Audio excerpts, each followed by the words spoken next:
لما ترونه من مشاريع تخدم بلادكم ومواطنيكم.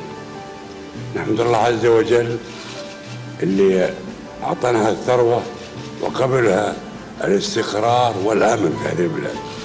هذه البلاد بلاد الحرمين، بلاد نتشرف جميعا أن نخدمها. وفي الختام نشير إلى أن ما نعمل عليه ونصبو إليه عمادة رفعة المواطن وتقدم بلادنا الغالية في مختلف المجالات. والسلام عليكم ورحمة الله وبركاته. يوم سعدك يا وطن قمنا وغنينا، وابتدت بك سيرة للأجيال نرويها.